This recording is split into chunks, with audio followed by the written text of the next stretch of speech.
Ah, salve, salve, guerreiros! Professor Lego Fontes na área. E mais um Enem se aproxima e, evidentemente, estamos chegando ao fim da nossa preparação. E, é claro, me senti no dever de produzir aqui um conteúdo para vocês, tanto que estiveram comigo ao longo da preparação, quanto aqueles que estão chegando agora por aqui, tá?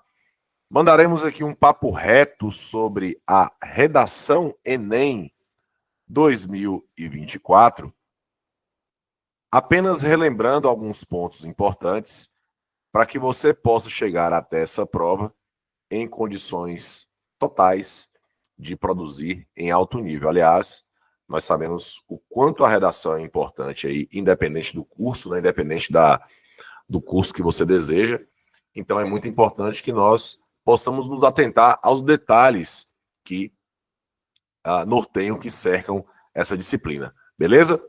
Então vem comigo, acompanhe o vídeo até o final. São dicas muito mais de execução e de revisão. Beleza? Então vamos lá. Guerreiros, mais uma vez, como nós apenas iremos relembrar algumas coisas, sobretudo da parte relacionada à execução, então minha dica é, primeiro, a redação. Ok? E quando eu falo primeiro a redação, é primeiro o rascunho da redação. Beleza? Então, primeiro, a minha dica é, como a redação é um processo criativo, né, a chamada habilidade de ordem superior, é muito importante e necessário que a gente esteja com a cabeça, com nossa parte fisiológica aí, né, totalmente descansada, para que possamos realmente desempenhar e conseguir criar a partir do tema. Então, primeiro você produz logo o rascunho, né? Já deixa o rascunho pronto. E aí eu fiz essa divisão, inclusive na minha última revisão com meus alunos, eu pensei numa base de tempo, né? Para a gente produzir essa gestão de tempo, em que você produz aí as 4 partes da redação em um tempo base de 10 minutos para a introdução, de 15 minutos para o desenvolvimento 1, 15 minutos para o desenvolvimento 2 e 10 minutos para a conclusão. Isso aqui totaliza 50 minutos, tá? Então, você produzindo um rascunho em 50 minutos, um rascunho realmente com qualidade, naturalmente você tem aí, de repente, 20 minutos para passar para a folha definitiva, mais 10 minutos para fazer uma revisão. Então, tudo isso tem que ser absolutamente contabilizado, porque o Enem exige muito do candidato essa gestão de tempo, tá? Então, pensar nesse primeiro aspecto. Segundo aspecto, guerreiros, que a gente tem que abordar é com relação ao tema, tá? Na verdade, a preocupação da maioria da galera, sobretudo nessa véspera, né, é tentar antever o tema, ou tentar adivinhar o tema, ou tentar saber do tema com antecedência. Guerreiros, olha só, eu sempre comparo a redação com uma pizza grande. Ou seja, uma pizza grande aqui são 8 pedaços, né? Ou seja, eu diria que comparando a redação com essa pizza, ou seja, o tema é um desses pedaços. Você tem o tema, você tem a parte estrutural, tem a parte de coesão, tem a parte de norma culta, tem a parte estética do texto, tem a parte de articulação de períodos, tem a parte de coerência textual, e por aí vai. Tem a parte dos fatores de textualidade, então, que enquadra aí, né, coesão, coerência, concisão, enfim, uma série de fatores aí, vou até colocar aqui nessa a parte argumentativa, enfim, você tem vários aspectos. Então, o tema é apenas um deles, né? Ao longo da preparação, lá com a redação aniquiladora, nós fizemos aí um total de 17 simulados presenciais e fizemos 8 simulados, com a maratona totalizando 25, num trabalho total de 36 temas trabalhados em sala. Ou seja, a preparação foi feita. Então, tentar antever o tema como garantia de nota alta ou atrelar a sua nota somente a saber o tema com antecedência é um erro, na minha opinião, inclusive psicológico, de você se deparar talvez com um tema que você não tem tanta familiaridade e você achar que não vai conseguir desempenhar. Os alunos que fizeram, por exemplo, redações com spoiler, né? Ou seja, eu fazendo um direcionamento temático antes do simulado, nem sempre tiraram nota alta. Isso é um fato. Então, a gente não pode atrelar o nosso desempenho simplesmente a saber o tema com antecedência. Então, isso para mim é É um pensamento equivocado e que a gente tem que pensar de uma outra maneira. Agora, se o Enem for seguir a tendência dos últimos 9 anos, desde 2015, minorias é o eixo temático que é talvez o mais cotado aí dentro da tendência da prova. Agora você tem outras possibilidades. Tecnologia, por exemplo, questões relacionadas à rede social, enfim. Você tem a questão do meio ambiente, por motivos óbvios, né? Ou seja, a questão do meio ambiente, ela é sempre muito forte, tendo em vista tudo que aconteceu esse ano aí com relação a esse eixo temático. Em educação, saúde, segurança pública, enfim. Na preparação, os alunos fizeram simulados sobre todos esses eixos, então estou bem tranquilo nesse sentido. Ou seja, o direcionamento ele foi feito. Beleza. Em cima disso, guerreiros, eu tenho que lembrar também, né, outro aspecto importante a ser rememorado nesse momento é o nosso projeto de texto, tá? Que é quando você faz um planejamento prévio, tá, da sua redação. Então vamos lá. O que você basicamente tem que fazer antes de começar a produzir o seu rascunho? Isso é bem importante. Ou seja, primeiro, pensar numa interpretação qualitativa do tema. Ô, Lego, pô, eu olho para o tema, eu não sei muito o que tratar, né? O que escrever sobre ele. Vá para o texto de apoio, entenda o direcionamento da prova. Por exemplo, pegando aqui como exemplo o tema do Enem 2023, os desafios para a valorização, os desafios para o enfrentamento da invisibilidade do trabalho de cuidado realizado pela mulher no Brasil.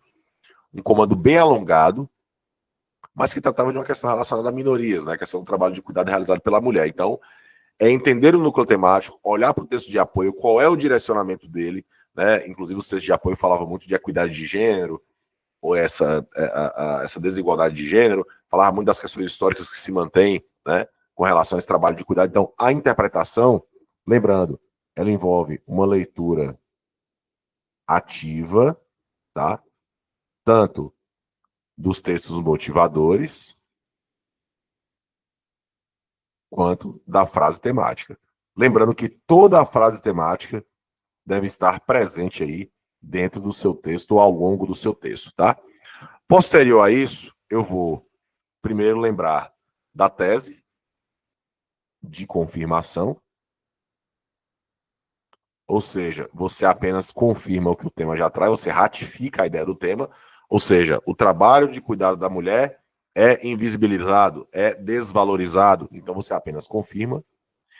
Você vai, a partir disso, pensar nos argumentos, ou seja, se você olhar a questão da invisibilidade, ou seja, por que o trabalho da mulher é invisível, tá? Eu pergunto logo por quê. A partir do momento em que eu pergunto o porquê, ou seja, por que o trabalho da mulher ele é invisibilizado, o trabalho de cuidado, né? Ele é desvalorizado, eu vou achar aí argumentos de causa, né? Essa é uma estratégia sugerida aqui, para que fique mais tranquilo, para que você consiga fazer sem maiores problemas. Eleger os argumentos, né? Entender o funcionamento deles. A partir disso, eu vou começar a atrelar meus repertórios, tá? Esses repertórios, você pode atrelar aqui 3 repertórios pelo menos. Um na introdução, para iniciar, né? Que é o repertório de apresentação, tá? A partir do repertório de apresentação, que é aqui na introdução, eu vou inserir mais 2. Um para o desenvolvimento 1 e outro para o desenvolvimento 2. Cada um desses aqui fundamentando o argumento, tá? Esse fundamenta o argumento 1, tá? E esse fundamenta o argumento 2. Ok? E a partir desses argumentos que eu, né, pensei, eu vou estabelecer aqui a minha proposta de intervenção, tá? Em cima desses argumentos, tá? Então, beleza. Lembrando sempre, na proposta de intervenção, na competência 5, eu tenho que sempre lembrar, tá? Eu tenho que lembrar do agente, da ação, do modo, do efeito, ou também chamado de objetivo, e, é claro, qualquer um desses aqui entra o detalhamento, que é o que nós chamamos de quê? De informação adicional. Beleza? Então, eu vou adicionar uma informação a mais acerca de qualquer um desses pontos. A minha sugestão é que você faça pelo menos 2 detalhamentos. Minha sugestão é que você, nesses detalhamentos, né, coloque o detalhamento de agente e outro de qualquer um desses pontos, né, da ação, do modo ou do efeito, tá? Então, lembrando sempre que cada um desses pontos, eles começam a partir do momento em que você escolhe um bom agente, né? Então, minha sugestão é, pense sempre nos ministérios, pelo menos aqueles principais, né? E também na questão dos 3 poderes, né? No legislativo, executivo e judiciário, beleza? A ação sempre norteada por um verbo, né? O Ministério da Educação deve promover, deve produzir, tá? Deve modificar uma locução verbal, é bem interessante. O modo, né? Por meio ou por intermédio de, tá? E o efeito, a fim de, com o fito de, com o objetivo de, enfim, esses marcadores são bem importantes para que o avaliador possa saber exatamente quais são os pontos exatos da sua intervenção. Detalhe, intervenção avaliada é sempre aquela intervenção completa, tá? Ou seja, com esses 5 pontos, ela sim vale esses 200 pontos, ok? E, lembrando de novo, você pode inserir mais uma intervenção, colocar ali uma conjunção aditiva, né? E inserir mais uma intervenção, pode, somente para completar o projeto de texto e contemplar os 2 argumentos, beleza? E aí, claro, né? Em geral, a intervenção, ela aparece lá na conclusão.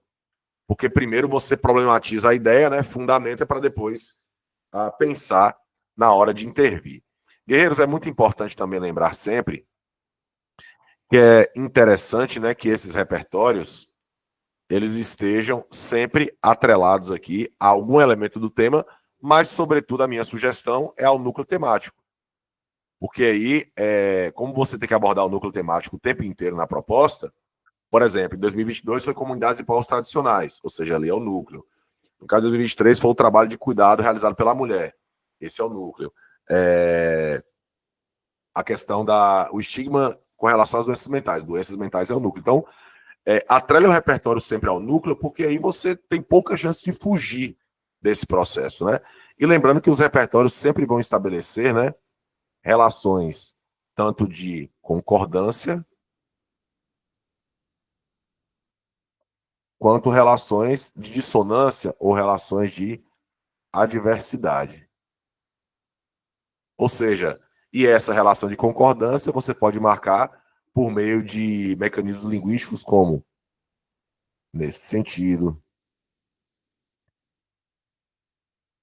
sob essa análise, a esse respeito, à luz dessa asserção ou dessa assertiva, tá? E por aí vai. Ou seja, você vai continuar uma ideia, né? Se for uma relação, né, de concordância. Aqui é só um exemplo, tá? Você pode estabelecer outras relações que dependem muito do tema e dependem muito do repertório, tá? Aqui são só possibilidades, tá? Ou de adversidade, que você geralmente marca com conjunção adversativa, né? Todavia, contudo, porém, entretanto, tá? Pronto. Você tem várias possibilidades que você pode aí, de alguma maneira, pensar a partir das relações que você estabelece. Ou seja, por exemplo, se eu digo que o trabalho de cuidado da mulher é desvalorizado historicamente e eu utilizo o Brasil colônia como base, eu posso dizer que, sob essa análise, percebe-se que mesmo depois de séculos passados, as raízes históricas permanecem, né? Por exemplo. Ou, se eu fosse estabelecer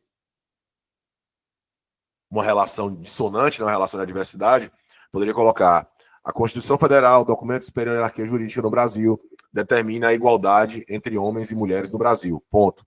Todavia, percebe-se que a desvalorização do trabalho de cuidado da mulher contraria o referido pressuposto, e aí vai embora. Então, o que você tem aqui são 2 relações que você pode estabelecer que são bem interessantes. Lembrando, guerreiros, de novo, que não há relação ou não há um estabelecimento de hierarquia entre repertórios, então você pode lançar qualquer coisa que lhe apeteça naquele momento que tenha ligação direta com o tema. Lembrando que o repertório, acima de tudo, ele tem que ser pertinente para a discussão, ou seja, você tem que mostrar para o avaliador o porquê que aquele repertório está ali, né?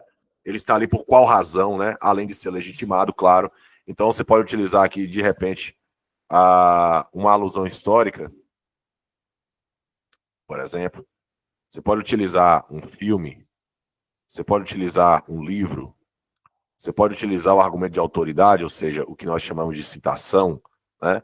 Você pode utilizar um dado, você pode utilizar um fato, né? Um acontecimento, você pode utilizar uma série, você pode utilizar um HQ, né? A história, a narrativa de um HQ, você pode utilizar uma música, ou seja, quem vai dizer é você. Tá? Você pode utilizar uma estatística. Isso aí fica muito a teu critério, ou seja, claro, isso vai depender muito de uma legislação, né? Ou seja, a lei. Isso quem vai definir é você a partir dos repertórios que você construiu ao longo da sua preparação, tá? Lembrando que, nego, eu posso copiar texto de apoio? Não. Copiar texto de apoio é considerado repertório ilegítimo. Você pode se utilizar das ideias, ou seja, de você entender o tema a partir do texto de apoio, que ele é um direcionamento que vai ser trazido. Tanto que o nome é textos motivadores, para motivar o seu entendimento, a sua ideia a partir do texto. Então, o que você tem aqui são muitas possibilidades, né, de repertórios. Então, depende muito da maneira como você vai interpretar o tema, como o texto de apoio te direciona para aquele momento, e aí, a partir desse momento, você consegue articular esses períodos. Galera, detalhe, tá? Um dos principais problemas que, assim, só para a gente não deixar passar batido, eu coloquei aqui alguns mecanismos linguísticos, tá? Aqui nós estamos falando de competência 4. Um dos critérios para competência 4 é que aquele conectivo, aquele mecanismo, né, ele seja relevante, ou seja, que ele tenha uma utilidade, né, que ele sirva para trazer coerência para o texto, além de coesão, evidentemente, a função dele é essa, e que também tenha variação, tá? Tenha variação. Então, assim, não repita elementos coesivos, né? Principalmente aqueles que vão conectar os parágrafos e os períodos. Então, é muito interessante estabelecer uma variação, né? Além dos conectivos, também uma variação vocabular. Então, evite a repetição de palavras também. Não é proibido repetir, mas não é interessante que você repita. Então, tente ao máximo variar, né? Isso vai muito da revisão, tá? A revisão que você faz do seu texto, ela é fundamental para que você evite repetições. E aí, é claro, a gente já bate já bate um papo aqui sobre competência 1, tá? Que talvez seja o principal calcanhar de Aquiles da galera, né? Então, competência 1, você vai ter aí a parte de norma culta, e aí o que a gente vê em geral, né? Os principais problemas que geralmente aparecem, né, na parte de competência 1 é a parte de vírgula, é a parte de crase em geral, tá? E a parte de ortografia. Todos esses conteúdos aqui no canal você vai achar, tá? Conteúdos específicos para isso, sobretudo macetes, tá? De aplicação efetiva na redação. Não é decorar a regra, nada disso. É muito mais de aplicação e execução. Lembrando, galera, tudo isso aqui você consegue resolver na revisão, tá? De novo, a revisão, pelo menos, galera, 3 revisões, tá? Em momentos diferentes, beleza? Em momentos distintos. Ou seja, minha dica sempre é: terminou o rascunho, faz lá 20 questões, volta para o rascunho. Vai beber uma água, vai ao banheiro. Terminou mais 30 questões, volta para o rascunho e revisa. Foi lá mais 20 questões, 30 questões, volta e revisa. Por que isso? O seu olhar diferente vai fazer com que você encontre determinados erros que, em geral, você não comete. E aí, evidentemente, você vai fazer com que sua margem de erro diminua. Detalhe, guerreiro, guerreira, Teve dúvida com relação à escrita, à grafia de uma palavra? Não arrisque, mude, vá para tente substituir por um sinônimo, tá? Então é muito importante que você tenha esses substitutos, tá? Ao longo do processo e varie também, não apenas elementos coesivos, mas também na parte de vocabular e além de substituir elementos aí, ou frases ou palavras dos quais você tem qualquer tipo de dúvida, justamente para fazer com que você tenha poucos problemas com relação a isso, tá? No mais, guerreiros, é confiar na preparação, tá? É entender que você fez aquilo que tinha que fazer e agora é tentar produzir em alto nível. Lembrando, quando você chega a um determinado nível na redação, são detalhes que vão fazer a diferença. Então, guerreiros, é muito importante que você fique muito atento à revisão de competência 1, à revisão de competência 4, que está tratando da superfície do texto. Entenda a articulação de períodos. É muito importante que seus períodos estejam conectados, tá? Que exista aí, que você tenha cuidado com relação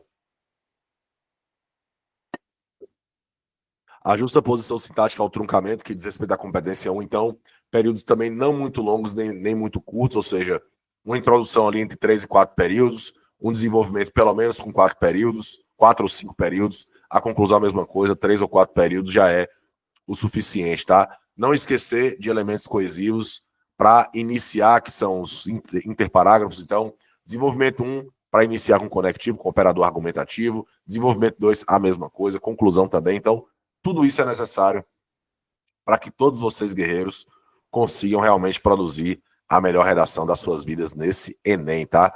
Espero que eu tenha conseguido ajudar, espero que eu tenha conseguido construir aí algo interessante para todos vocês. Aqui foi apenas uma retomada do conteúdo nessa reta final, mas tenho certeza que vocês vão desempenhar. E é claro, aqui começa realmente a caminhada rumo ao sonho. E em janeiro, não tenho dúvida alguma que iremos comemorar, beleza? Se você curtiu o vídeo, apesar de ter ficado um pouquinho longo, curta, compartilhe, comente. Isso é serviço de utilidade pública, distribua para geral. Vamos para cima. Um ótimo Enem, uma ótima prova. Não tenho dúvida que você vai produzir a melhor redação da sua vida. Beleza? Vamos para cima.